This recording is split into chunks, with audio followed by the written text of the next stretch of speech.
the British actually purchased grain that the Bengalis could barely afford to buy in order to ship it to Europe, not to aid the war effort, as his defenders claim, but to boost the buffer stocks in the event of a future possible invasion of Greece and Yugoslavia. People started dying, and Churchill said, well, it's all their fault anyway for breeding like rabbits. He said, I hate the Indians. They're a beastly people with a beastly religion. Australian ships were docking in Calcutta port and were ordered by Churchill and his odious paymaster, General Lord Chauvel, not to disembark their wheat, but to sail on to Europe, where their wheat might be used in some future reserve stock, saying that people were dying literally on the streets. And all Churchill could bring himself to do was write peevishly on the side of the file, why hasn't Gandhi died yet? Wow. And this is the man the British want us to hail as an apostle of freedom and democracy, when he has as much blood on his hands as some of the worst genocidal dictators of the 20th century. Men are taught that they have to make women happy. The fact of the matter is, you can't make anybody happy. You have to make yourself happy. Happiness is a byproduct of achievement. So for women to say that they're unhappy, it's their own fault. Anybody who says he's unhappy, it's his own fault. Everybody has to make himself or herself happy. You're giving me such a bloody headache. Yeah, I mean, where are you from? Where are you from? Dear Lord, I would never in a million years teach my girls that they have to grow up to be reliant on a man, as you can well imagine. I would never teach my son that he should be attracted. But Tracy, you're the same one. You're the same one who brags that she's so strong and so tough and doesn't need a man's money. Yet you're taking alimony. City boy, city boy. Got him. That's why he's the GOAT! The GOAT!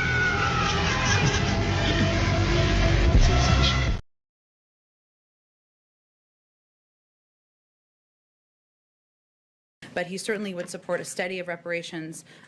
We understands that we don't need a study to take action right now in systemic racism, so he wants to take actions within his own government in the meantime. So Joe Biden said he want to study reparations before he give reparations for black people. But how long did he study the anti-Asian hate bill before he gave the Asian community $156 million? And how long did he study before he gave the anti-LGBTQ hate bill $100 million? And how long did he study before he asked Congress for $30 billion for Afghan relief? And how long did he study after giving Israel $3.8 billion? But now Joe Biden has another group that he wants to give reparations to. Administrations and negotiations to pay millions of dollars in reparations to families who were separated at the U.S.-Mexico border under Trump's zero-tolerance policy. The payments would amount to $450,000 per person. Boosie said, this is my last time speaking on this. Do us a favor and bleach your skin all white. Thanks. Just do it. Do us a favor, Boosie, and confess to some of them murders that you had Marlo Mike participate in and get some of his time cut. Give his family relief, Boosie. It's some murders you done got away with, Boosie, and people ought to be able to pin on you. It's some murders you done got away with. Don't forget that, Boosie. Kanye West ought to bleach his skin.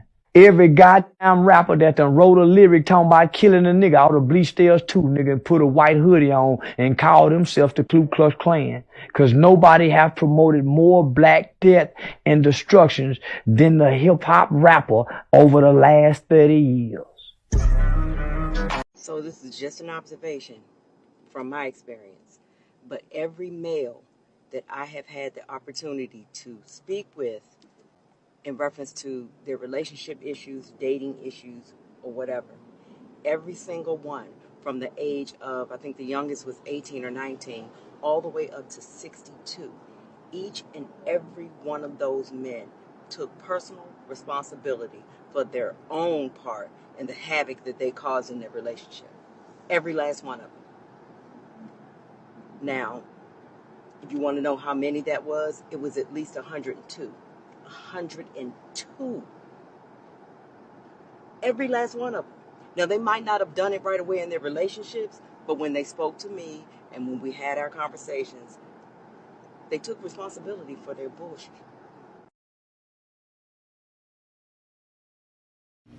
You know what I was thinking about, ladies and gentlemen, in the black community, the majority of black people say that they're Christian. And we know saying that you're Christian and everything with Christianity and how it was fed to us even during slavery taught us to be docile, taught us to, oh, we'll have a better life in the sweet by and by. You know, we need to turn the other cheek. But I thought, what if the majority of Black Americans was Islamic? Because when you look at Islam, they don't believe in all that turn the other cheek. They believe in the law of retaliation. They believe in keeping their family structure real tight and together. Like, if you look into like the principles of Islam, they have a very, very strict code about family and sticking together and whatever. I think if I had a choice to say what religion all Black Americans would be, I say Black Americans should have been Islam. These Negroes aren't asking for no nation. They're trying to crawl back on the plantation.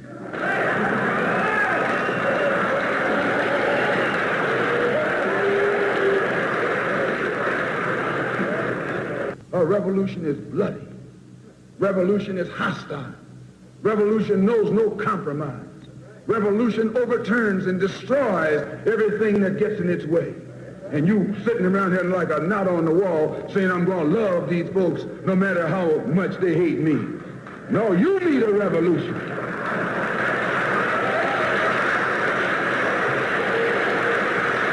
Salaam Alaikum. Mr. Moderator, our distinguished guests, brothers and sisters, our friends and our enemies.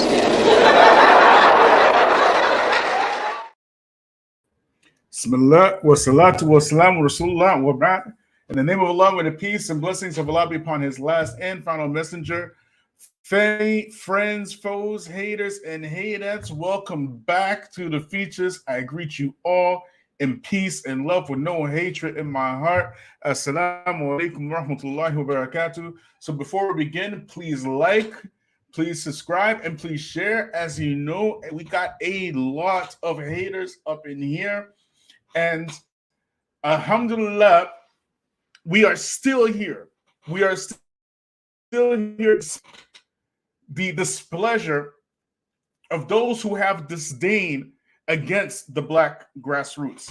We are still here. Family, over the last 3 years when I started this YouTube channel, most of you who don't, if you don't know, if you're new to the channel, let me just give you a brief breakdown.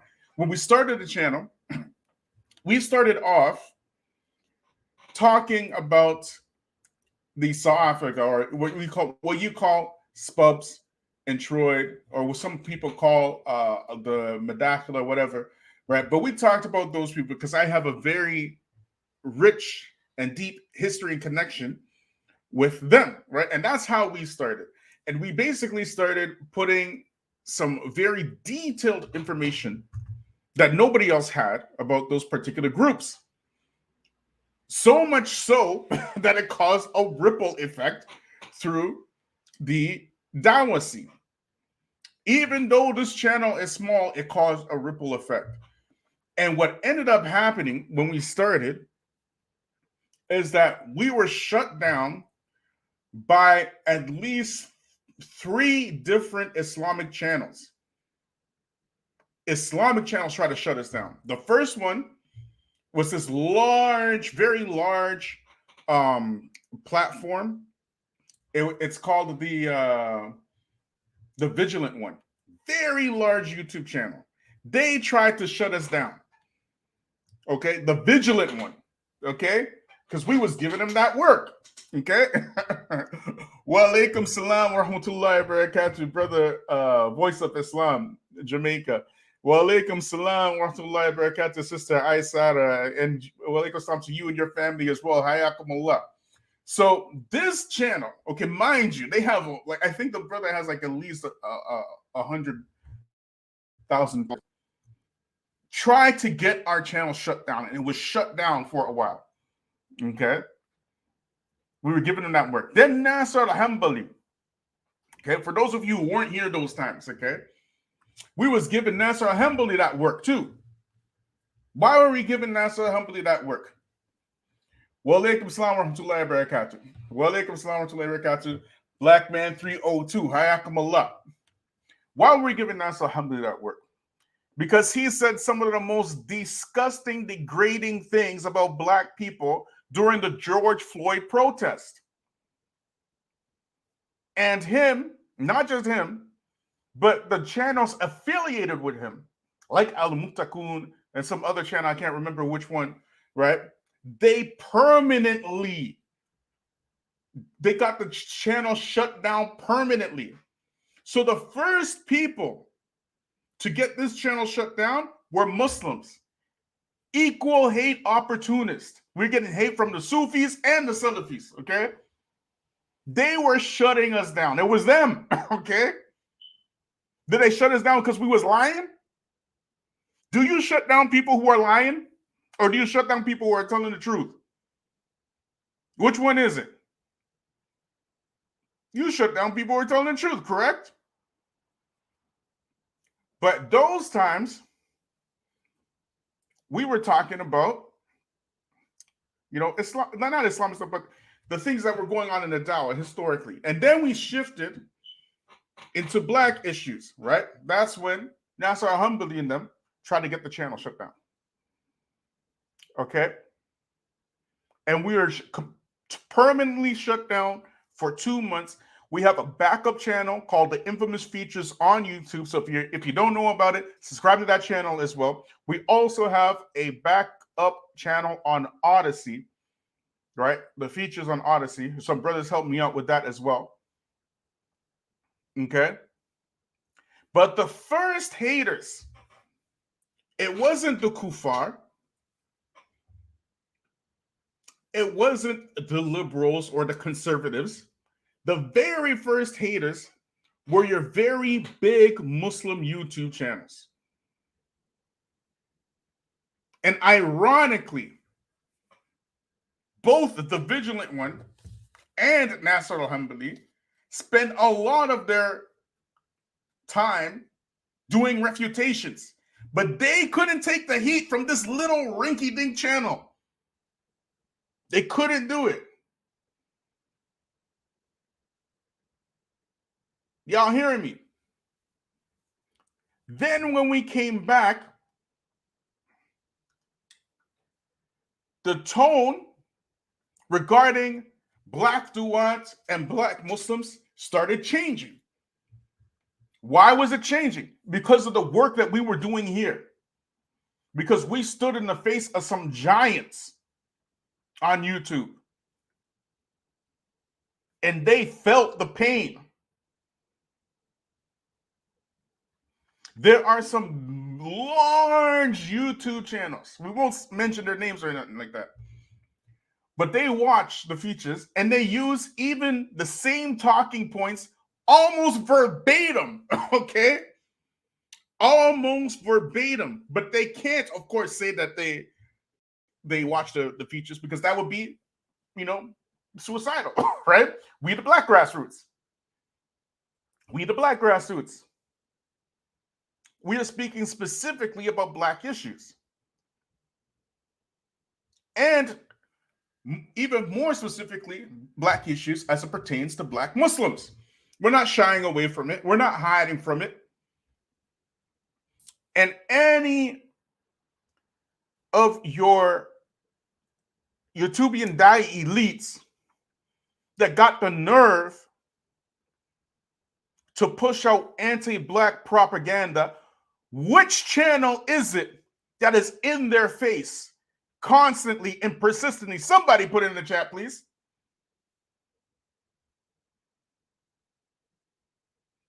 Which channel is always in the face of those channels that insist on pushing anti-blackness as Islamic? Somebody put it in the chat. Which channel is it?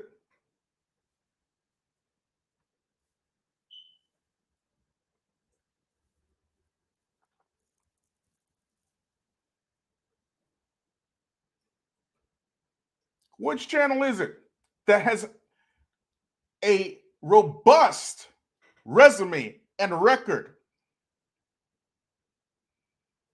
as standing up giants, standing up against giants who push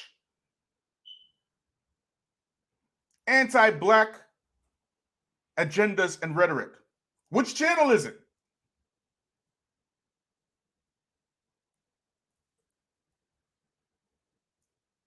Who does it?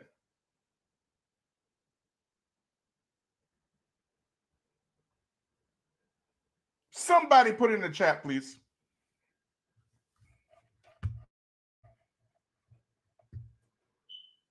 Somebody put it in the chat.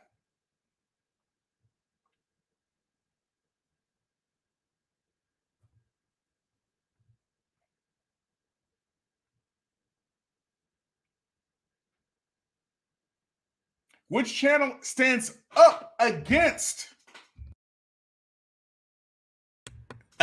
the alt-right agenda, against the whatchamacallit, those people who have something to say against critical race theory?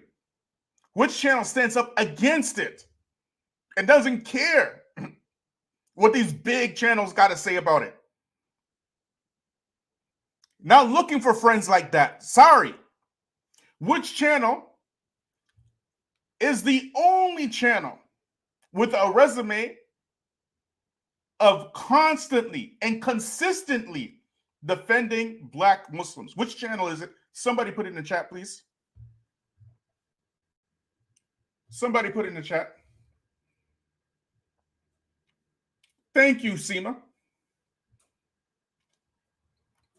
Do we care how big anybody's channel is? Do we care how big the personality is? We have put, the Feachaz has put all of Muslim social media on notice. We put them all on notice. You too, Brandon. Take it easy, my man.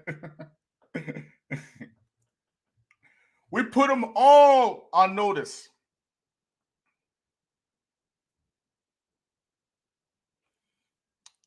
There's a story with Michael Jordan, okay? Michael Jordan, in 1992, it was the 1992 Olympics, and the Americans put up together what's known as the Dream Team, okay? If you guys don't know basketball. And the Dream Team consisted of the top players of the NBA at that time and Christian Laettner. But that's a different story for a different time, okay? So Jordan, they're just going to start a scrimmage.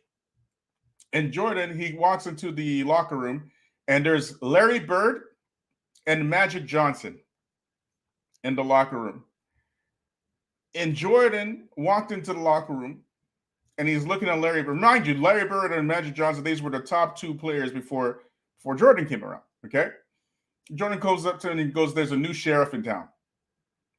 There's a new sheriff in town.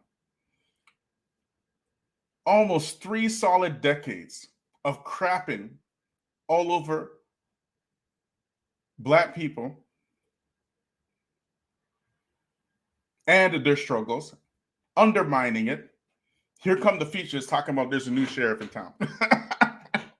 And we're small on top of that. And we are small. Wa alaikum salam wa rahmatullahi wa barakatuh, brother car related shorts. We're small. And we put them on notice. Many things on this channel, not only did we predict with incredible accuracy,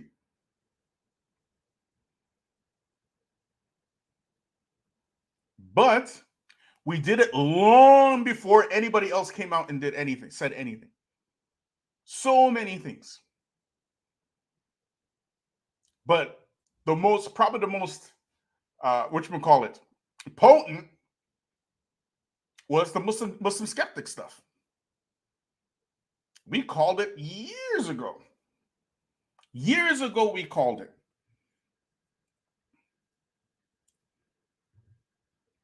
Well, alaikum salam rahmatullahi barakatuh, Musa the Gamer. That's right. The new sheriff down call him Negro Damas. Exactly. How many times we have to say, call us Negro Damas? How many times we have to say that?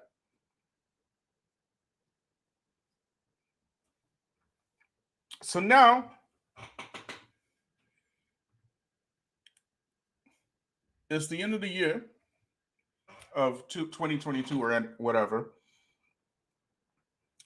We've made a shift from talking about spubs and them to black issues. Now we got to level up again, inshallah.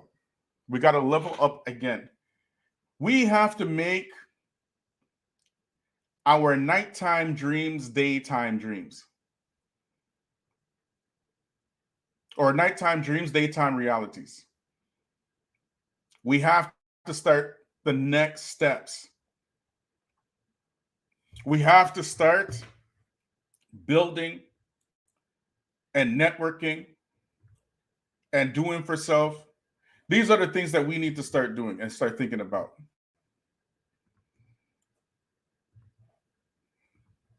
Because motivation and rhetoric and articulate can only take you so far. And nobody really is afraid of articulates like that. Like these guys, like your Tubi and Da'i elites. What do with our articulates? They just basically avoid us altogether, right? That's what they do. You know what I mean? And they will continue to do that. They don't want the smoke. They don't want none of this. Believe me, they don't want it. We tore up many on our path. Tore them up.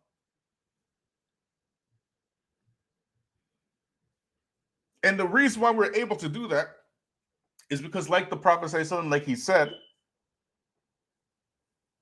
sharpen your knife, and when you slaughter, slaughter well.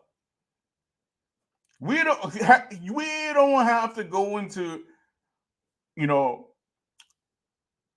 whatchamacallit, manic mode.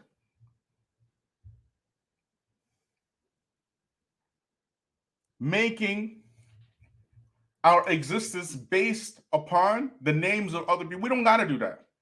We don't have to do that.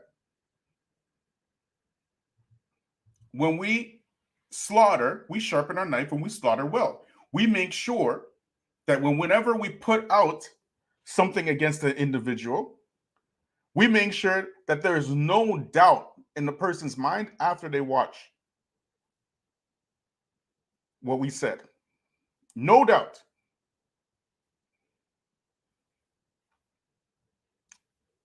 And to be honest, us talking about other Muslim personalities only goes so far to benefit us. It's at the end of the day, how much does it really benefit us? Except to open the eyes of those people who have accepted anti-blackness as their religion. You get me?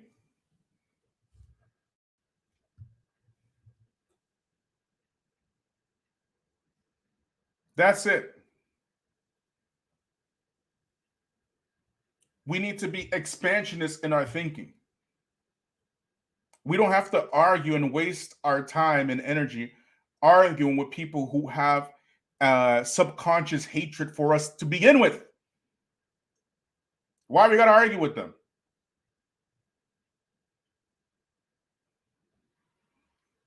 How many times have people come to our channel telling us, prove this and prove that and prove this and prove that? Do we even entertain that? We don't entertain that stuff. We tell them watch the video first, then ask us questions about the video. If you don't have the courtesy enough to watch the video before you ask for proof, then why am I Why do I have to give you the courtesy of my time? Like, why do I have to do that? Every single answer that you need is in the videos, correct? We have a long playlist. A long playlist going back almost 3 years now about Daniel. A long playlist. What we look like when some newcomer come over here talking about why you bad mouthing Daniel. Like, what we look like? We don't answer to you. We already put that out there. We don't answer to you. You can watch the playlist first and ask us questions afterwards.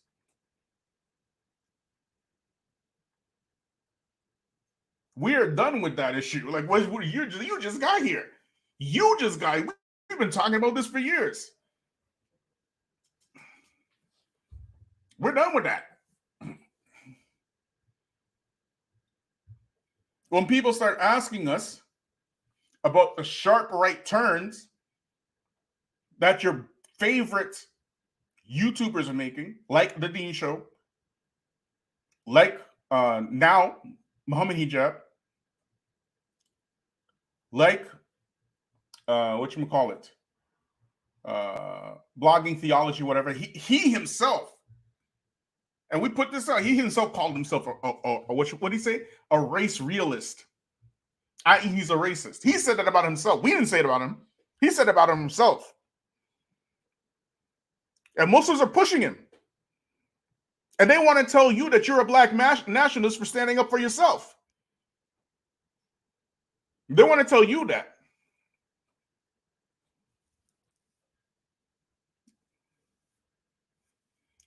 So now,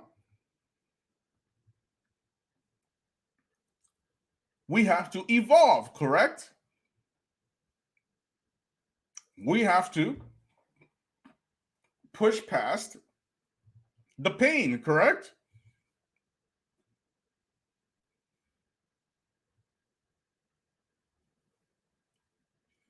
I believe that we have thoroughly proven our point. Not only has there always been historically a type of anti-black sentiment from Easterners who come from the East to the West, and this type of looking down on black people and their struggles and just dismissing it outright. But there has always been this disdain, and now people are more vocal about their disdain for black Muslims. And you don't believe me? Brothers, we're not black. Let's stop talking like we're black.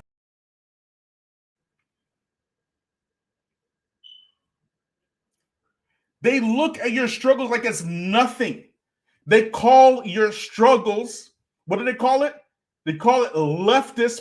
What did he say again? And I don't mean you personally, but you know, we can say things like, well, the West is not bearing sufficient responsibility for its colonial past.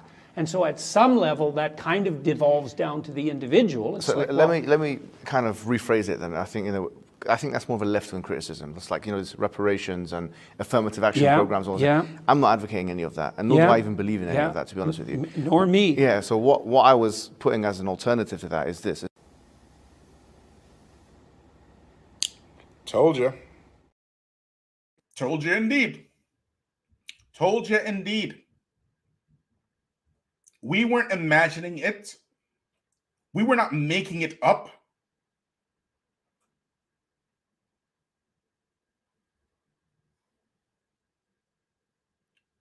So now we see this very, very clearly.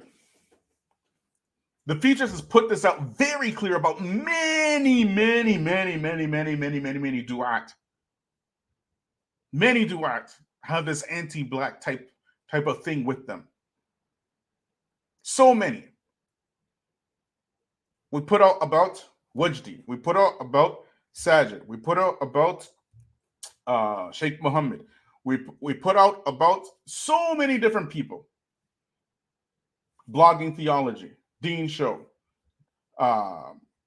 Daniel. I totally agree. We can talk about till we're blue in the face, but as Black Muslims, it's time that we take responsibility and heal our own community.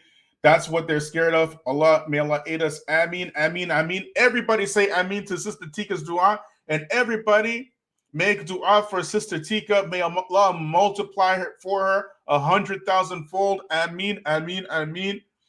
I want to see full ameens in the chat right now. I want to see ameens in the chat, especially for what Sister Tika said. Ameens in the chat. I want to see full of ameens in the chat for Sister Tika. May Allah multiply and bless you and remove your sins by it. Ameen.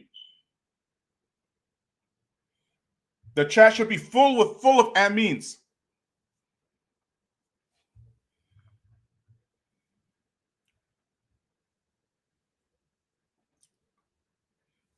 In warfare,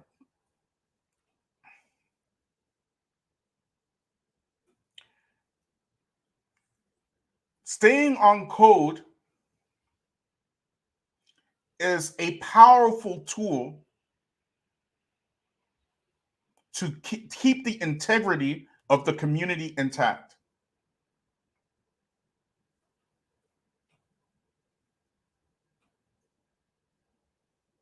Y'all hearing me? With Black people, it has been very easy historically to keep Black people divided and fighting each other over the most trivial, nonsensical reasons. And Black people historically have obliged, they have involved themselves in wasting their time and life in argumentation. But if you are distracted by an argument, you're not putting your time and energy into building oneself and building one's skills to benefit yourself, your family, and your community, correct? So there needs to be a changing of the guard. As a matter of fact, there already is a changing of the guard happening. These channels are watching this channel. Trust me when I tell you. They are watching this channel. Just trust me when I tell you this. Even though we are small, the impact itself is very big. We are now seeing Black Duat taking up the cause of Black people. We are now seeing Black people remaining silent about Black Duat. I've never seen this happen before, okay? Not in my life. This happened because of the Black Grassroots. Y'all hearing me? I mean, is this anti-Blackness that you speak of is a conscious acts of subvert, lie, and discredit the Black community? Of course. For years, donkey years. And only now,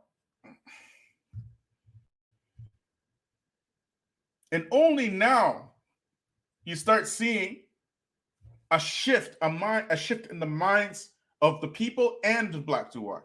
Is this true for Muhammad Hijab, for example? 100%. Let's watch it again. And we dealt with this in detail anyway. But shall we watch it again? Let's watch it again. Say, and I don't mean you personally, but we can say things like, well, the West is not bearing sufficient responsibility for its colonial past. And so at some level, that kind of devolves down to the individual. It's so like, let me kind of rephrase it then. I think that's more of a left-wing criticism. It's like, there's reparations and affirmative action programs. I'm not advocating any of that, and nor do I even believe in any of that, to be honest with you. Nor me. Yeah, so what I was putting as an alternative to that is this. Told you. Reparations and affirmative action is leftist criticism. He could have picked any other thing on the dunya to try to relate with this devil Jordan Peterson with. We were saying, the Black Grassroots was saying from day one, how many years ago, that it makes no sense for Muslims to be aligning with themselves with Jordan Peterson, who has openly expressed his disdain and his displeasure for Islam. We said that. Who was putting Jordan Peterson material out to the people? It started out with Daniel. And I believe Sajid started putting out his stuff too. And the Dean Show started putting out his stuff too. And then Muhammad Hijab had a massive interview with him. And the Muslims started attaching themselves to him. And then when Jordan Peterson said that advice to the Muslims, all the Muslims were shocked and surprised. Like, why are you shocked and surprised? This dude invited Ayan Hersey to his channel multiple times. And he's spoken against Islam multiple times. Name one leftist politician in the dunya that supports reparations. Just name one.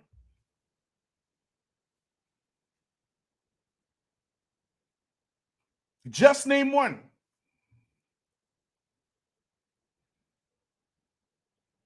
Nobody speaks against reparations unless they have anti-black sentiment. You are not talking about reparations when the Chinese got it, 10 billion. You are not talking about reparations when the Afghanis got it, 30 billion. You are not talking about the reparation when the Japanese got it. You don't even talk about reparations when the Jews get it every single year. But the time that this white supremacist is in your face, you're ready to throw black people under the bus. Leftist criticism. That's what he called it. Leftist criticism. Show me these leftists that are ready to give us reparations so that we can vote for them, please. Every black person on earth needs to vote for these leftists that Muhammad Hijab is talking about. Leftist criticism.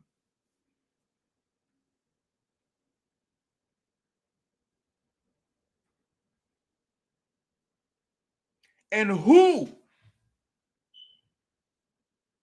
is the one that is bringing up these issues to the forefront of the people? Who is it? Put it in the chat, please. Somebody put it in the chat. Who is it that's defending you? Put it in the chat. Somebody put it in the chat.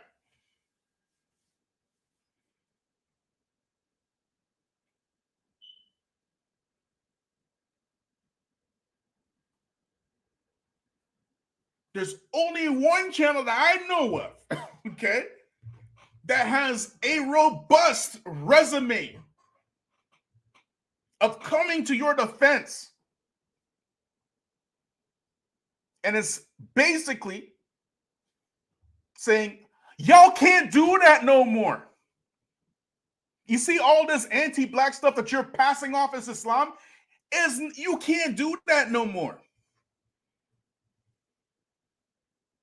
You can try, but guess who's going to be right there in your face?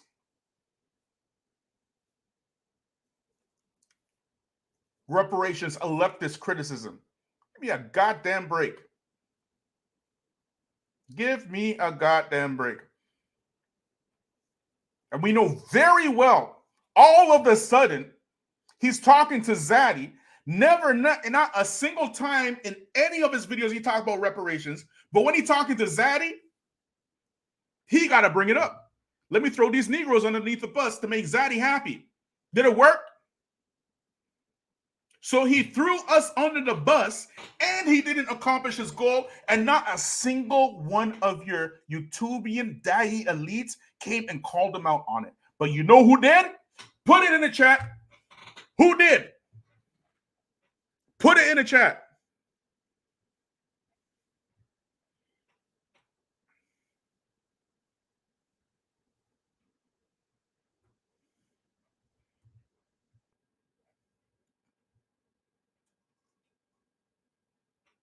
They're used to you shutting up and being quiet and going with the flow, and because you are the ones. You black people are the ones that suppress your own benefit and your feelings to keep the brotherhood. It's always you.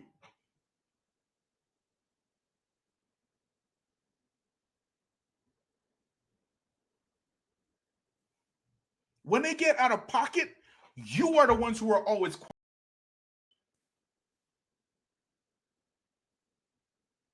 Because you want to keep the brotherhood. It's you who do that. Did any of these people that we called out, did a single one of them apologize to you for their oversteps? Sajid Lippum now wants to teach the world about racism because, SP files had the nerve to call it Green House Muslim after we rightfully called our older brother a coon. They felt brave enough now to call him a House Muslim. And now Sajid Lippum now, along with our older coon brother Khalid Green, telling SP Files, why are you talking that racist stuff? Meanwhile, for 2 solid years, when we were pulling out racist quote and racist tweet and racist Telegram post of Daniel Hikikachu, he was inviting to his channel for 2 solid years. He didn't know what racism was. He didn't know. Has he apologized for inviting a racist to his channel? Has he apologized for that?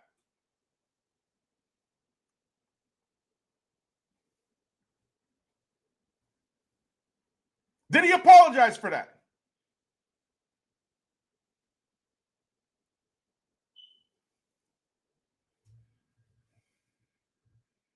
But they want you to be quiet. They don't want them to be quiet. They want you to be quiet. Invite the racists to your channels. Tell the white supremacists, yes, we have a lot in common and we should be working together. Tell the Muslims, Trump is good and we should be voting Trump. Thousands and thousands and thousands of Muslims are now saying that we should work together with white supremacists.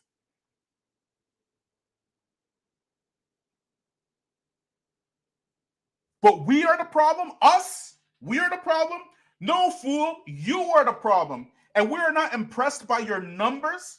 We are not impressed by your rhetoric. We're not impressed by your channels, but we are impressed by the truth.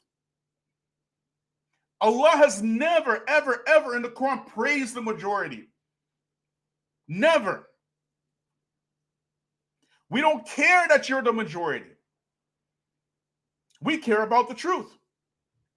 Is it true that Daniel said that we can work together with a white supremacist? That sounds like a fatwa to me.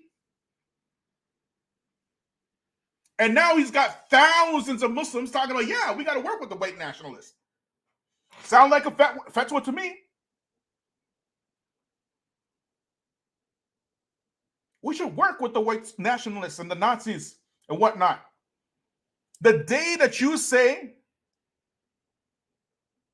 that you sympathize with a Nazi, that makes you a Nazi sympathizer. In my book, that's enough to call you a racist.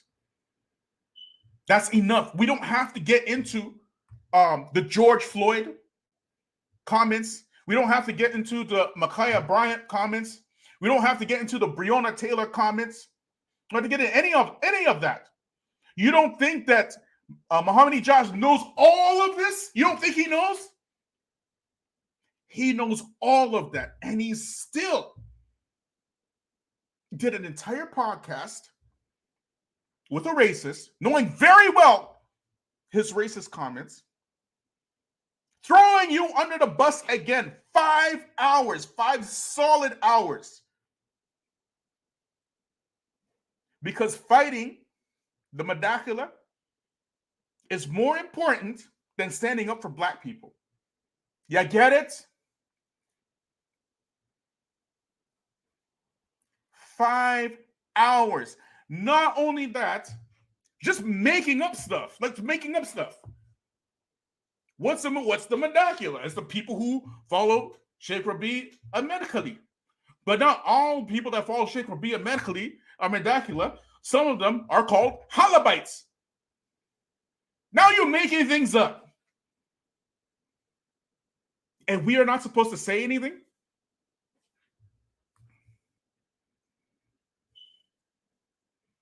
We're not supposed to say anything? They're used to you not saying anything. They're not used to this. They're not used to the black grassroots. They're not used to the Feachaz. That's why we're changing the game.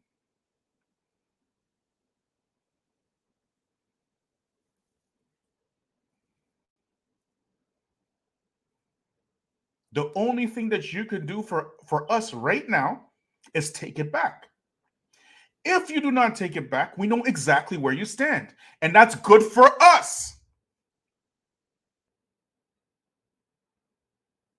You don't tell us to make excuses for you when you are throwing us under the bus. You throw us under the bus and then you say make excuses for us while you haven't even apologized? Is this how forgiveness works? The person who oppresses doesn't apologize, doesn't take it back, doesn't retract, and yet still the oppressed is supposed to forgive that person without any type of taking that back. So basically, this person could go along their way, continue doing what they're doing, and all we're supposed to do is take it and forgive them. But let a black person stand up for themselves. Let a black person do it. Watch them come out the woodworks. Black nationalists, racists. Watch them come out.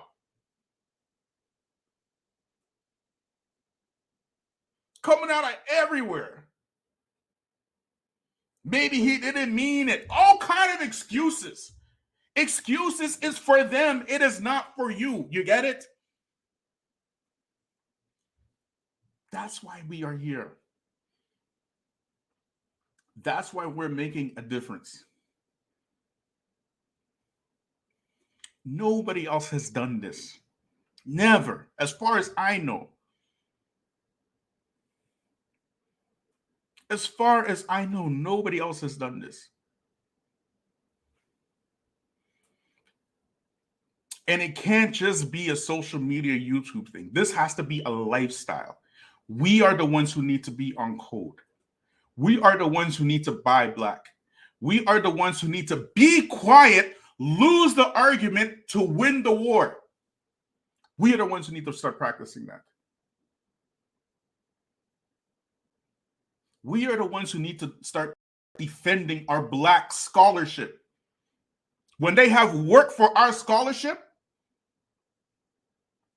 we need to throw it right back in their face very quickly and without any type of sugarcoating. You're not going to talk about our people like that. You're not going to talk about our people like that. Do I go to your job and start pulling penises out your mouth? Don't come and talk about our people like that. Don't come to my house and start disrespecting our people like that. That's how you need to tell them.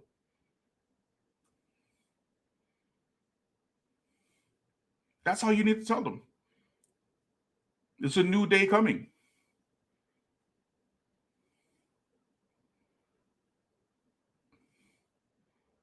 It's not a fluke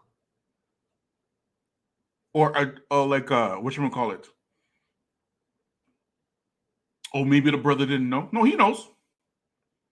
He knows and he doesn't care. You get it? He knows and he doesn't care. Just like the rest of them know and they don't care. So if they don't care about you, why are you caring about them? And when any one of their starstruck 20-year-old or 30-year-old followers try to pig an argument with you, somebody born in the 90s and stuff, listen to a YouTuber, act grown. Don't argue with them. Let them say what they want. Those times that they are trying to pick a fight with you, those are the times you need to be developing yourself. Make dhikr, read Quran, you know what I'm saying? Use it at that time.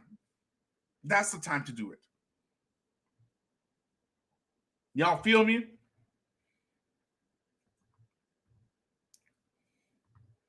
Halabite. The followers of Sheikh Ali Hassan al-Halabi, the Halabites. Quote unquote, Muhammad hijab.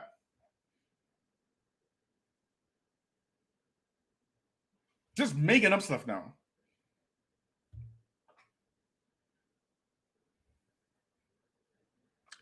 Wallahi, billahi, okay? Muhammad hijab, he said this. Okay? He said this publicly. He said that to Daniel Haqiqatjou.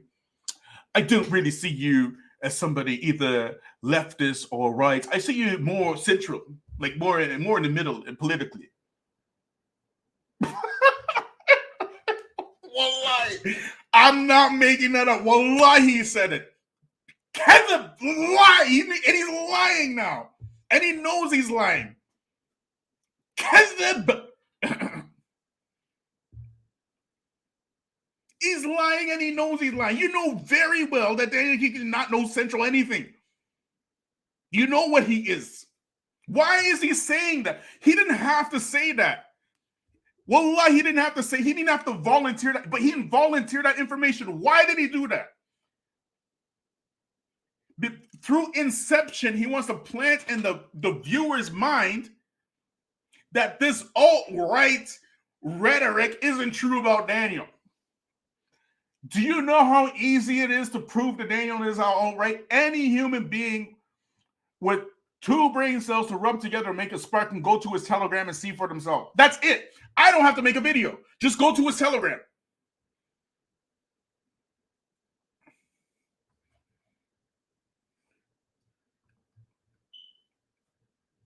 Go to his. This is not a mistake. This is not a slip of the tongue. This is an outright lie. Kevin. I don't know why he lied. I'm assuming he lied because he's trying to soften the blowback from doing the interview to begin with. That's all I can assume. And he did actually say it. When he made that video, Is Daniel alt-right? He says, just name any of my alt-right views that contradicts the Quran and the Sunnah. He said that. That's not an admission?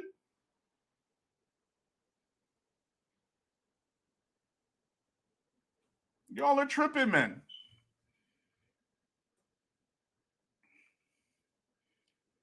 Y'all are tripping.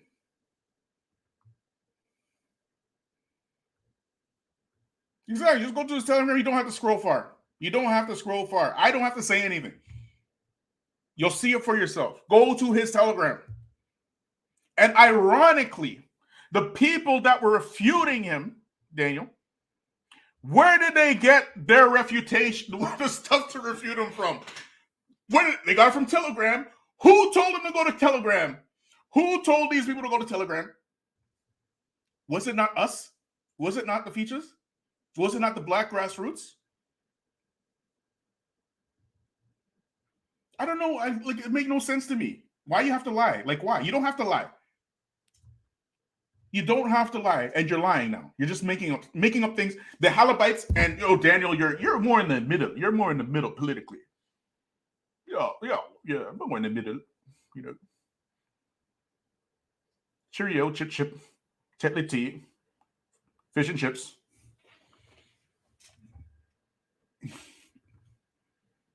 All this craziness happening. But anyways, this is why we can't waste our time with your YouTubian elites, because it's too much stuff. It's too much. I would waste my life talking about these guys. We have to build for ourselves. We have to build for ourselves. Let them destroy them. You know what I'm saying? Just let them do them. It's going to lead to this whole YouTubian elite stuff will lead. It's not going to end well. It's not, because these youth that are listening to them, they look to them even more than the Prophet says to them, more than the Sahaba.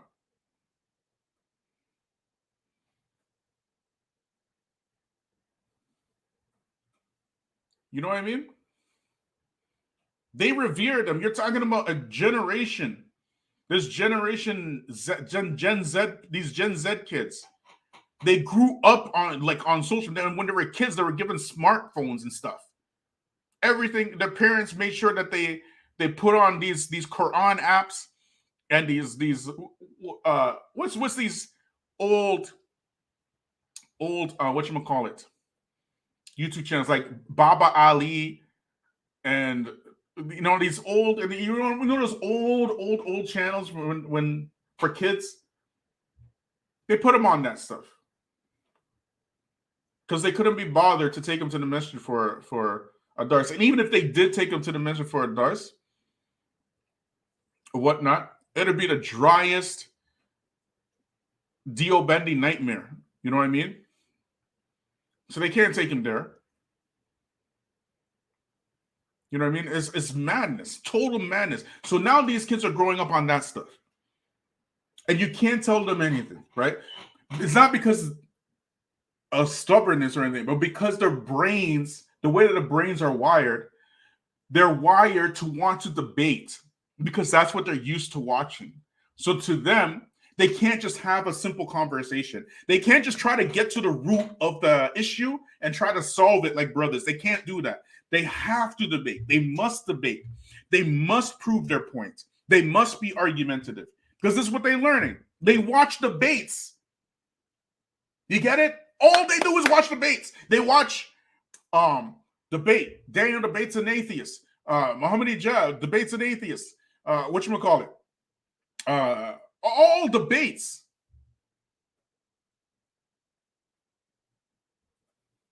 You get it? So you're trying to have a logical conversation, trying to 1 + 1 = 2, right? That's it. You're just trying to have a logical conversation with talk to some of these kids. If you don't believe me, just talk to some of them. You'll see it for yourself. You're trying to reach a conclusion. And they think that you are trying to trap them so they can't answer the question, right? So you'll ask them a question. Bro, does 1 + 1 = 2? Instant waffle. What do you mean 1 + 1 = 2? 1 could mean anything. Between 0 and 1, there's an infinite amount of numbers. So you mean like the infinite amount of numbers within 1? Let's start talking like, wallahi. Just talk to these kids, bro. You'll see it. And you'll know instantly that these guys, they've been watching your YouTubian elites. You'll know right away. They've been watching your YouTubian elites. That's how they speak, bro. You know what I mean? It's the truth. Talk to them. Just talk to them, man. I just want to get from A to B as quickly as possible, right? So you're gonna ask some probing questions. Okay, well, do you believe this? Do you believe that? Well, what do you mean I believe this? Why does that even matter? Where does it matter where I'm from? Why does it matter how old I am? They're just trying to argue with you. We're just asking simple questions. You're asking a simple question. They trying to argue. Where are you from, bro? What do you mean? Why does it matter where you're from? What? What? I never seen that crap before in my life. People our age, you just ask questions like, "How old are you, bro?" I'm so such. What school do you go to? I went to this. It's normal conversation. These guys, they can't have a normal conversation. Impossible. They think you're trying to trap them in a debate. You're not even trying to debate them. You're just trying to get some you know, some conclusion. But that's how they think. That's how they think. Why? Because they're watching these guys. So because they watch these guys, they try to, when they think debating is dawah. You get it? They think debating is dawah. So I've seen many times out here in Ottawa, these kids who watch Muhammad Hijab, right? When they're talking to an atheist, they're not trying to teach the atheist about Allah. The first thing they're trying to do is this ontological argument thing that Muhammad Hijab he presented. And how many times these guys get caught out? How many times they get caught out because they're trying to learn parlor tricks instead of Islam? Wa alaikum salam wa rahmatullahi wa barakatuh, Charles Irby. You know what I mean? Their lives solely exist. It's solely on internet forums and 4chan. They don't have any social skills outside. Thank you. Very well said. They don't have any social skills outside of that. They'd be scared in real life. Yeah, that's what it is. They don't have social skills. They think social media is so the way that they talk is the way they talk, like how they speak on social media. You get it? So when they get into these triggered arguments with people on social media, that's how they speak in real life, because they think that's real life, and it's not. You know what I mean? And where did they learn that from? Your YouTube and that elites.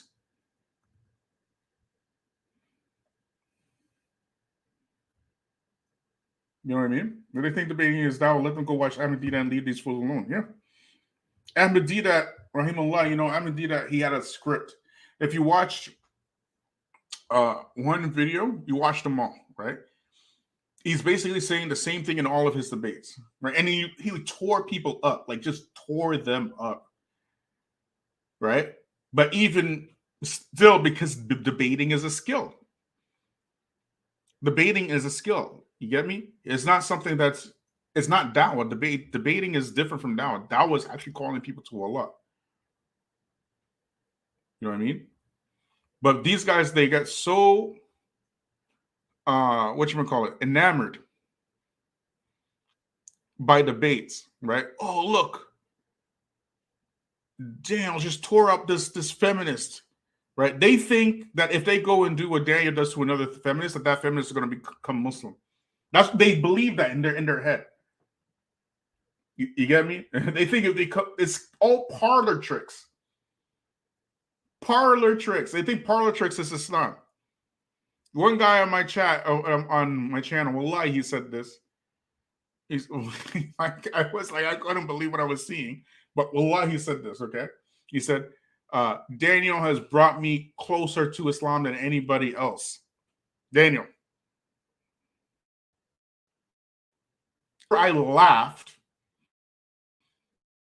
You think that comment? Daniel, the same Daniel that doesn't quote Quran or Hadith in any of his lectures, that Daniel who basically outwardly said that we need to unite with all the Muslims except the liberal. So the the conservative Deobandi, we can unite with them. But the liberal Deobandi, we can't unite. The conservative Brayoli, we can unite with them. The liberal Brayoli, we can't unite. That's his walawa bara. That Daniel, you're tripping. And the reason why they can say this stuff is because they haven't even learned the basics of Islam. They have not learned the basics, nor have they taken the basics of Islam seriously.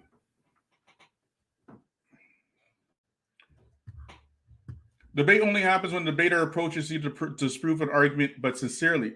These guys looking for a debate instead of getting down one. Even the debates that you find on YouTube, they're not real debates, to be honest. They're just arguments. They're arguing. A debate is like something that's supposed to be respectful. You know, you have a lot of amount of time for one person, a lot amount of time for the other person. You're talking about a specific subject, right? And you're trying to basically prove the points on both sides, right? Equal time, and then you'll do a Q&A at the end. That's what I know as a debate. These guys will pick some popular YouTuber, argue with them, go back and forth. The arguments go like, they just spiral out of control. Like there's no cohesiveness, no subject, nothing. You know what I mean? All these red herrings and strawman arguments, and like it's just all over. These so-called debates are so all over the place, and really it's just a forum for one-liners. But you're calling this like dawah? Like what? Like what? Like huh? You got to be kidding me, man. So this new generation coming, they think a debate is dawah, and it's not. It is not. A debate is a debate, and dawah is dawah. A debate can be about anything. Tell me how me debating a feminist about feminism is feminism, good for society or something like that. How in the world is this dawah? How?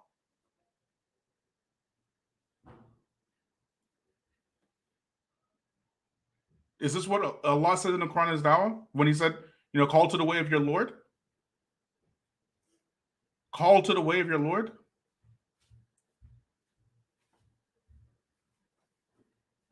Call the people to Allah? When the Prophet ﷺ, I think it said he sent Mu'adh ibn Jabal to Yemen.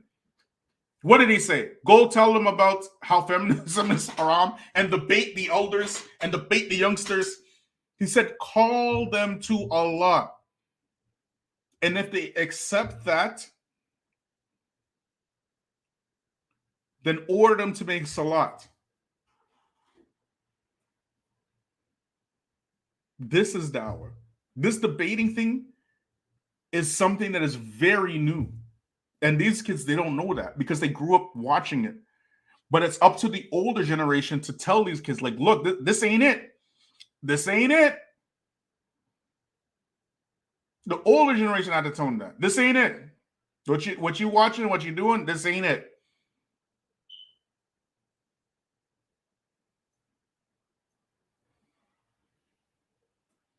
They weren't there when which Khalid Yassin would just go into a forum, a large forum, and give one lecture, and hundreds of people will convert on the spot. They weren't there when Bilal Phillips was giving lectures to the U.S. soldiers, and thousands of them during the Gulf War, thousands, because of the dawah of Bilal Phillips, converted to Islam. They weren't there. They never seen that. Who did Khalid Yassin debate? Who did Bilal Phillips debate? They never seen that stuff.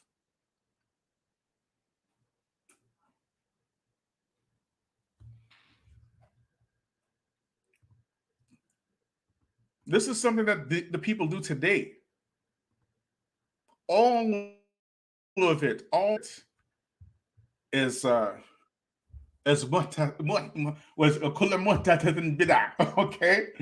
All of it is. Assalamu alaikum rahmatullahi wa barakatuh, Abu Sufyan. Wa alaikum assalam, Sheikhuna. How you doing, man?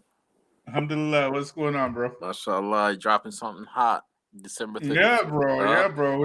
Yeah, we are changing the game. We are changing the game. The Black Grassroots is changing the game, right? So we got to continue evolving. You know what I mean? So, yeah. And the Charles Irving, he says here, debating became entertainment on Pal Talk many years ago. I did enjoy some of the debate, but it morphed into entertainment. Yeah. Oh, I remember. The Pal Talk days, and then everybody just stopped debating because they saw it was pathetic, though. It was so pathetic. Yeah, people just naturally moved away from it in those times because it was people saw the evil in it, right? But in those days, what did we have? We had Sheikh bin Baz, Sheikh Al-Albani, Sheikh Uthaymeen, and Sheikh Mukbil. You know, so many shayukh were alive in that time, right? You know something funny? I just remember, about this issue, right? Especially about dawah and debating, right? I remember he was a white brother. He was from Minnesota. I met him, right? And this guy, remember after 9/11 that happened, right? So he was like a hardcore anti-Islamist, right? And he's like, I'm gonna go out there. If I see any Muslim woman with hijab or Muslim guys, I'm gonna attack them. he had his brothers, you know, he had his 2 brothers with him.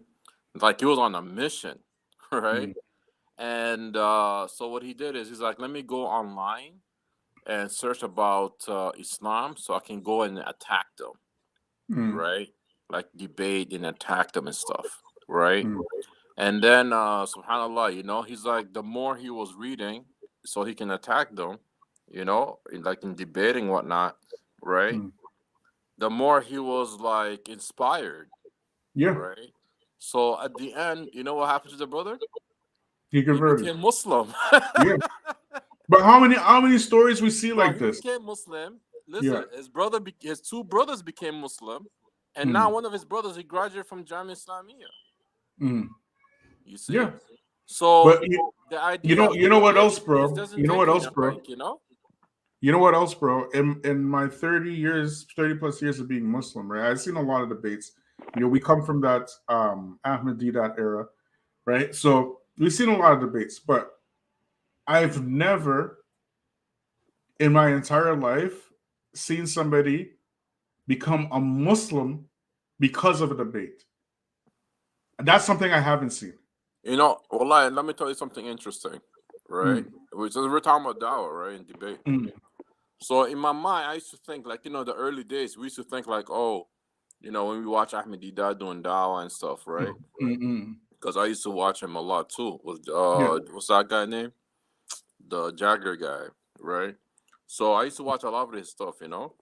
But we used to only benefit from like Dalil, like just to rebuttal, right? Just that was rebuttal. it. We were not watching because, you know, we want to go out there and debate. When I go out there in the dawah, no, the first thing you teach the people is Tawheed, right? You're trying to pull this guy in, right? So, ala kulli hal, we just benefit from the bab of, you know, what's in the Bible and stuff. But that's just a backup. Yeah, right? exactly. It's not the priority. It's just a backup. Exactly. Right? So you won't be like dumbfounded, you know, like, oh, you don't even know my Bible. You know, the Christian will be like, oh, you don't even know my Bible and stuff. I'm reading your Quran and he's just cornering you, you know. Ala kulli hal, akhi, ala kulli hal. So I remember I used to give dawah to, like, you know, my coworkers and stuff, right? Generally people, right? So wallah, you'll be surprised. They'll be like, they're like, you know, wallah, I'm not kidding you. They'll be like, just tell me about Islam. Yeah. Don't call me the Bible. It's like, I know the Bible. I've been Christian all my life, you know? Yeah, of course. Know about Islam. Just tell me about Islam. Teach me about Islam. I want to become Muslim. Just tell me anything, you know?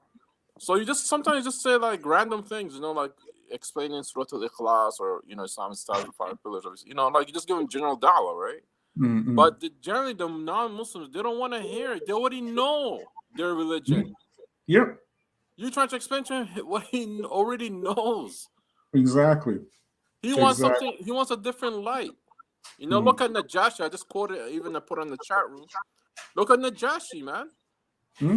When Najashi, the king Najashi, when they went to Ethiopia, when they first migrated there.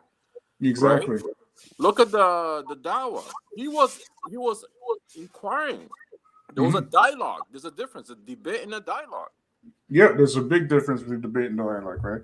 So now, because of cameras and the use of social media now, Islam has become this type of how do I explain it, bro? It's the Gen Z, they treat Islam like a hobby. You know what I mean? They don't treat it like how it's a deen of the haqq and everything like that. They don't treat it as an amana, man. Yeah, they don't treat it as an amana at all. Not an amana, akhi. Amana, like treating your children is more precious than your own family. Exactly. For this religion. Exactly. They're not willing to do all that. You are a clowning guy. Yeah, they want like everything kind of handed to them, right? So they want like the quick best arguments, like so they go on Google or YouTube or whatever it is, and like how can I refute an atheist or how to refute an atheist? You get me? And the reason why they're doing this, they're searching this stuff, right? Is because they think that if they refute the atheist, right, that they will make the atheist Muslim, right? or they think because they're going to school, public schools and whatnot, and they're meeting white people and whatever, and all these white people are talking about, oh, I don't believe in God and blah blah blah blah blah, and you know what I'm saying? You know what? You know what's funny? It actually gets them more hyped up. Yeah. You know, it gets these, like, you're not really giving them dawah, you're giving them like more motivation to get in More their motivation religion, to be to atheist. defend their religion. You get it? Exactly. When you start, It's doing not like that. you're making a point. Oh, you got him wrong. Oh, you got him wrong. Oh, we got to get him back. So they're gonna come back with that. Exactly. So it turns into a tit for tat thing, right? Yeah. And now there's channels on YouTube. All they do, okay, is they follow up the mistakes of these YouTubian da'i elites, and they make what you call it, the videos. They don't even say anything. They're just exposing their mistakes and their gaffes. You know what I mean? There's this one channel that focuses strictly on like the street da'is, right? The ones who are doing like the street da'a stuff, right? Oh, you mean the brothers from back in the days, like no, like the new ones. Oh, okay. The new ones, right? All these new ones, the YouTubian ones, not like old school. They wouldn't dare, right? But they do the YouTubian ones, right? And these guys got some stuff, man. Like they have some crazy stuff on these guys, bro. Like some madness, man. Like you mean the non-Muslims? Yeah, they're not Muslims. They got some crazy stuff in some of these street guys, bro. Okay, that's what I'm saying. That's why I'm not mentioning their names at all. I'm not mentioning even the street guys' names because I don't want everybody to go. Yeah. Because you know how these guys are. They're going to go and research. And next thing you know, they have some shit and whatever. Right? But they're like no joke, man.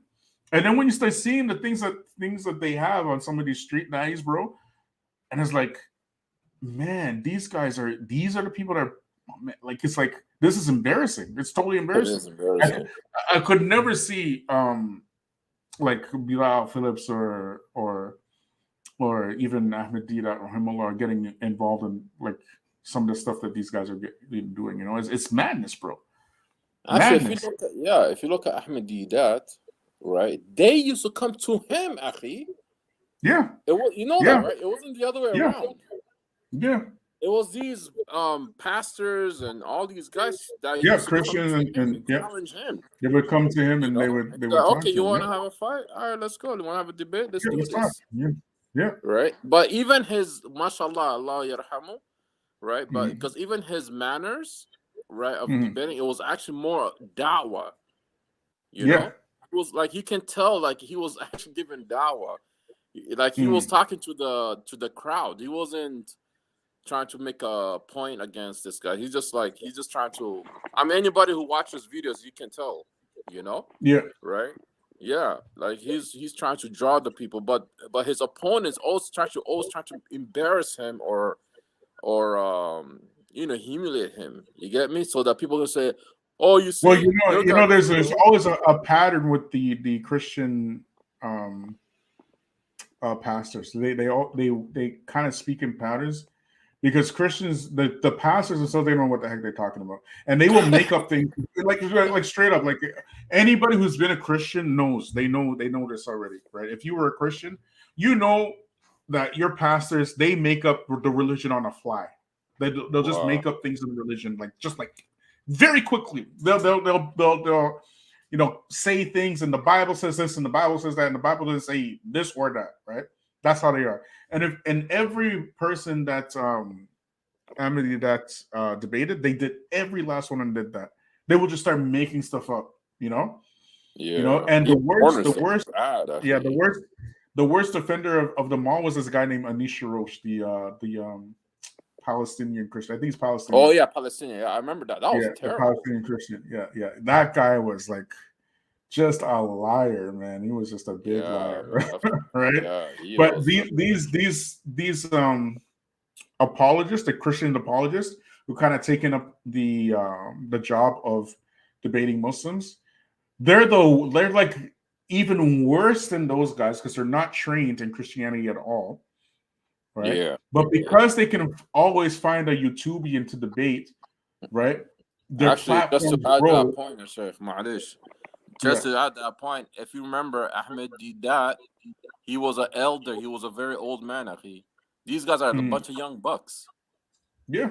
Like he had maturity, he had the knowledge, and he's debating like like you're just a come up, like you're in your 20s and your 30s, like yeah.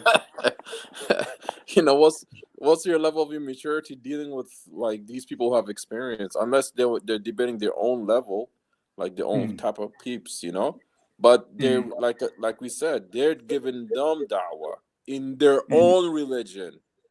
You see, remember after 9/11, right? How many Muslims came back to the deen, guy? Yeah, but but at the same time, after 9/11, how many Muslims they got hyped up because of everybody? There's a different experience though, because for Black people, after 9/11, we were cool, we were fine. I went to work in my thobe, right? I didn't shave my beard, but you and I know we know some brothers, right? that shaved their beards, bro. Like these people were like, these people were like hardcore religious, and they shaved their beards, man. They started wearing suit and tie. They were scared. They were shook, Yeah, and it's not one or two. It's not one or two. Many of the Easterners, so many of them, sisters stopped wearing a abaya and start wearing a dress, and some of them took off hijab, and it was crazy, man. And it's all Easterners too. Changed their names, and it's all Easterners, right? Black people we were fine though. Like we were like, actually, for me, I got more hyped up. I'm like, what? I got more on my thobe and kufi, everything. But we know brothers that we love, bro. I don't know if you remember, man. Brothers that we love, bro, and that we were like, we looked up to. You know what I mean? We were in their very face. religious brothers, Quran, Hadith, everything, shaving their beards, man. SubhanAllah, I remember, man. I remember, Afi. But some of those guys, they just packed their bags and left, eh? Yeah, they packed their bags, took their whole family, and they went back to their country. But we were in downtown, during that heat, giving dawah, man. Allah musta'an, that's what I'm saying. Like, for Black people, nothing really changed, right? It was like nothing changed because it wasn't new, right? We're already accustomed to. We're already Black anyways. Like, what are you gonna? Exactly. What I mean? You know what I'm saying? Like, it's just another day in the park for us, bro. Like, you know what I mean? So we're Black and we're Muslim now. So where are you gonna get us now? You know what I mean? It's like, we've been there, done that. You know what I'm saying? So. So but the debate thing, even Ibn Abbas, if you remember, with the Khawarij, right? Like even that, if you remember the narration, he was already teaching a class. It was the Khawarij who came to him and confronted him. You see? So this is like, historically, like it's always been the confronter coming, the agitator always coming to you, right? But are they sincere? Because those Khawarij became they left their Kharijiyya from Ibn Abbas, who was a scholar. Who was a scholar from the Sahaba. Exactly. Who debated? Yeah, was a scholar himself in terms of the Bible. No, who debated? Huh? Who debated? It was Ibn Abbas, who was what? Al-Alim. He was from the Sahaba. Are these people debating on YouTube? Are they ulama? Hell no. They're not even students of knowledge, Akhi. They're not even tulab ulum. Not even tulab ulum. Not even that. And as a matter of fact, they encourage you. They're out there encouraging you to not seek knowledge, but rather seek ilm al-kalam and the what you call it. This is the new dawah, right? Because these guys, they're trying to put themselves in a position as the intellectuals, right? So they're trying to come with this approach of this intellectual debate and stuff like that, and reasoning with Islam and whatnot, right? But this is it's obviously a major failure because we don't see any results. Where's the results? Khalid Yassin, Hafidullah, you know, he's when he was in Australia, when he was in UK, you know, all over the world, big stadiums, 40,000 people, 10,000 people, or whatever, you know, and like big major numbers becoming Muslim, just giving basic dawah. What is the purpose of life? You know?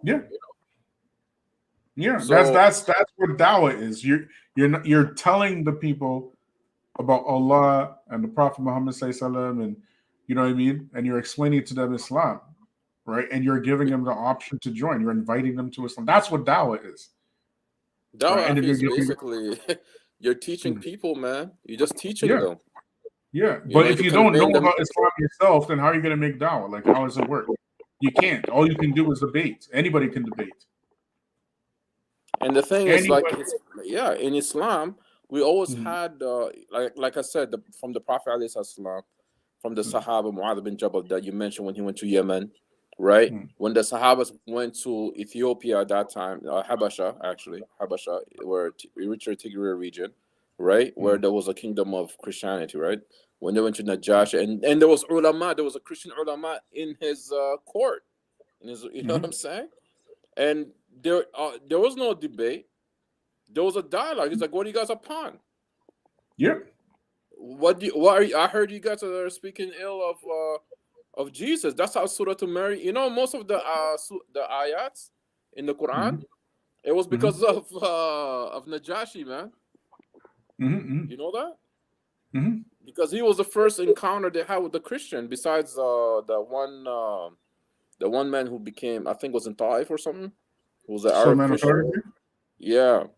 No, something was an Arab Christian. It was like in because in Arabia they didn't have any Christians there. Yeah, they were all pagans. They're all pagans. They were pagans, and in Medina they had the pagans and the Jews, and that was it. Yeah. Right. So the first encounter of Christians, like a Christian community, was actually in Africa. Yeah. Right. Right. So most of the ayats came when it was revealed about Maryam, how Jesus' birth and X, Y, and etc. Right? Some of the ayah actually didn't even happen, Akhi. You know, the last ayah in Surah Al-Ma'idah about the Trinity. That there was the existence of the Trinity it was not even there. Yeah. It only came later. Right? That they say when Maryam, you're a Catholic, so your background was a Catholic, so you know, right? So you know how in Surah Al-Ma'idah, I believe it says something about like saying that Maryam is the mother of God and stuff. Exactly. Yeah, that stuff came later with the Catholics. Right? So some of the ayats nobody even knew, but majority of the ayats came down because of most of the Christians who were well known that time was Habasha, the Habashis. The only reason why Yemen was also Ahlul Kitab, because the Habashi, remember, they used to rule Yemen. Yeah. So it was under the kingdom of Habasha, which was a Christian kingdom. Just like the Ashab al-Fil, you know, the Ashab al-Fil. Yeah, right? they're African when too. they went to the Kaaba, why they want? Because the church got burned in Yemen. So the the Habashis, right? They were about to go. They're like, okay, we're gonna go smash up your Kaaba, right? So this is just a little history about the existence of the Christians even then, but there was no debate. This is the point. There was no debate. This is my point. You know, so as you said, Mu'adh bin Jabal went to Yemen, and the Prophet gave them a clear guidance how to give them dawah, and the entire country became Muslim. Yep. From dawah, not debating, right? But again, because there's this generation gap, these kids, they think that debating is dawah. They actually believe that because that's all they see. They've never actually seen dawah. You know, all they do is they watch these arguments on Speaker's Corner, and you know, Shemshi smashes Christian, or this is what they're watching. You get me? Yeah. They haven't actually seen now, right? But The other thing is like these guys, one of the biggest mistakes they're doing, or one of generally speaking, stuff like generally speaking, like when it comes to debating in general, a major mistake is that you're actually not focusing on the people who need the dawah. Right? You're not focusing on the people who needs the dawah. There are people who don't know about Islam, right? You're supposed to give dawah to those who are, who want to be, who want to learn about Islam or want to become Muslim. You're debating with a guy or a girl, right? Like who just wants to compete with you. You're just competing. Who's right, who's wrong. But something that's already established, Yeah. So they need to take their energy like, okay, let's focus on people. Like just the same thing with the problem with the black community, Afi. We're talking about black grassroots, right? It's the same and that's thing. Like I'm glad you mentioned that because for us, they focus more on the white. They focus on more converting the white folks, right? And they invest a lot for them. And this is something they told me personally. It's not a secret. Well, it's obvious, anyways. It's obvious. It's not a secret. It's not even like. Let's put it this way: it's an open secret. Okay. Yeah. Because people think like, oh, we're just being conspiracists, No, I had an We're not. It's a fact. From South Africa who was a wealthy guy, was a property developer, and he moved to Australia, right? He's very wealthy. I met him in the Haram. He came for Hajj that year. I was in the Prophet's Mosque that time. No, Astaghfirullah, Umrah, Ramadan. It was Ramadan time. And I told him, I was studying the jam and stuff that time. It was just in the beginning, And he was like, oh, we need dawah and stuff like that. He's like, we need white brothers because we're trying to because he was running a mosque. He was running a community there in a masjid and stuff. And he's like, we need more white brothers, to do dawah, right? I was like, because, we have a lot of, but he was not talking about black. He's talking about Arabs. He's like, we have a lot of, because the majority of the Australian du'at are Lebanese, right? Or Lebanese descendants, right? So it's like, oh, we want more white folks, white du'at and stuff like that, so they can attract white people to become Muslim in Australia, right? I mean, I find it kind of awkward. You would think in a place like Australia, right? You'll be concentrating on the indigenous people. Coming after 5-10 years, matching everybody up. Yeah. You think you're focused on the indigenous people who have been oppressed, for how many hundreds of years? They would be easy to make dawah to, so easy, right? But anyways, that's why for us, the Black Grassroots, we need to get past the rhetoric now. There's no shortage of YouTubian elites. We can just, give them that work. But like, it's just a waste of time. We need to focus on ourselves, man. We need to focus on ourselves. We have to build for ourselves. Yeah, you know what I mean? Because this stuff is happening now. Is what are we going to do? We're going to go to some South Asians masjid or some Arabs masjid talking about, why aren't you making dawah to my people? Like what? Let them do them. They've been doing them. There's not a single war that they fought in for the West. There's not a single battle that they fought. They didn't have to. They came here and got civil rights because of us, right? And they benefit from civil rights because of us, right? And they still find the need to step on our backs to get ahead. You get me? So it makes no sense, right, for us to, basically be begging them, why aren't you coming in the hood? And, like, that don't make no sense. We have enough brain power, manpower, we have enough scholarship. We are the ones who need to fix our own communities. Why are we begging other people to fix our communities? The thing is, mashallah, tabarakallah, the conversation you guys had yesterday with all four, I think 5 of you brothers together, right? It was really interesting, and especially at the end, I was listening to it just last night. I mean, I was listening to you last night live, And one of the things I always say, and I used to always tell you this too, and I've been saying it for years. I'm talking about years, that African American Muslims, from celebrities, you got like David Chappelle, you got Mike Tyson, you got Muhammad Ali, you got like just like the list just goes on, akhi. And Malcolm X, you know, from the and it just goes on and on. And there's just a few just off my head, you know what I'm saying? Like who Kyrie are Irving. yeah, You well, have Stephen Jackson. You have Mahmoud Abdul Rauf. There's so many for the the celebrities. list So goes many. on. It's like there's so much, right? Yeah. And like subhanallah, You know Jermaine Jackson. Jermaine Jackson, Michael Jackson's brother. He's Muslim. Oh yeah, he's Muslim. Yeah. Yeah. He's Muslim, Like there's too many. Yeah. Anyway, keep going, bro. So ala kulli hal, akhi, like there's so many celebrities out there who are Muslims, who are converts, and who have general, and and who are influencers of the dawah. Right? Napoleon, Loon. Yeah. Right? And the list goes on, akhi. The list goes on. And I mean, Allah Mustaan, like African Americans, they are the body of Islam in America. You get it? Because they make a high percentage of Muslims. And as you guys were saying, they're the most Salafis. We're talking about just Islam in general, I think. Do you know when you go look at the percentage of Muslims in America that is African Americans? It's African Americans.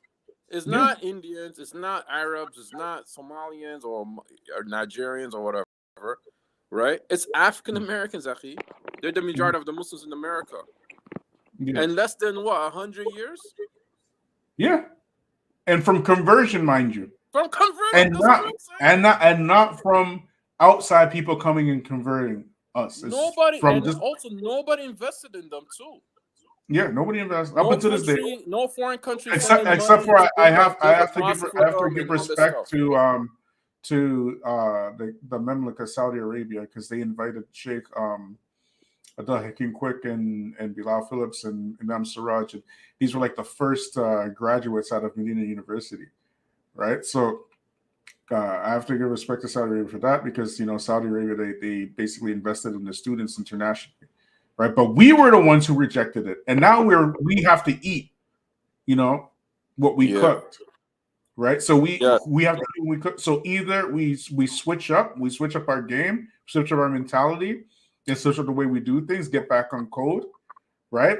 And we build our community for ourselves, or we can keep doing what we're doing and watch us just go, slowly into oblivion. Yeah. Right? But so anyways, I want to close it out, bro. Right. So I'll give you the last words, and then we'll call the last words. Like you said, alhamdulillah, the game is changing, and we just gotta keep moving, because my final word is that if you want to talk about grassroots dawah in the West, I'm talking for the Black community specifically. Wallahi, we don't need nobody, man. Wallahi, we don't need nobody. They need us. They use us. Yeah. They profit from us. Yeah. So now it's time for us to use us. Exactly. So we literally don't need no one, Afi. Yeah, it's time for us to use us. What's the problem? It's just that some of the coons, as you will say, right? So Zambos, who trying to, water down the dawah, the grassroots dawah, and some of them who are still asleep. Some of them are asleep, but inshallah they're awakened. They're waking up. But yeah, man, that's all I gotta say, man. Jazakallah khair. Oh yeah. Okay. Also, for the channel, like I said, we got to level up. So what we want to do really is we want to kind of avoid being distracted by YouTubians, right? So we want to avoid that, and we want to basically talk about things that are related to us, not just talk, but build on that. You know what I mean? Like, we have to actually do stuff, right? We have to make networks and start building and making connections and these type of things, right? So the direction will more than likely change this upcoming year, and it's going to be hopefully, inshallah, a lot more helpful content. And so make sure you support the channel. Make sure you support the channel on Patreon. Support the channel on what you call PayPal, on the apps, whatever, Cash App, whatever, and the what you call it, super chats and whatnot. Right. I want to thank everybody who joined me tonight. Tomorrow we're going to go live. I do our first live of the year. There's going to be a hot topic. I'm not going to say the topic yet, but it's going to be hot as usual. You know, we only do hot topics here. I want to thank again Sister Tika. May Allah reward you and bless you and multiply for you 100,000-fold. Ameen. Everybody say Ameen. Right. May Allah reward you for your generosity. I want to thank the brother Abu Sufyan for coming and joining me tonight. I want to thank everybody who joined me tonight. And tomorrow is a new year on the Gregorian calendar. So let's get it done. I know we can do this. I know we can, make a difference. We can basically change the game in the Black community with regards to dawah and economics and marriage and everything that matters, really, and community building and brotherhood. I know we can do it, but we are the ones who have to take the initiative, and it starts here. Subhanaka wa bihamdik, ashhadu an la ilaha illa anta, wa astaghfiruka wa atubu ilaik.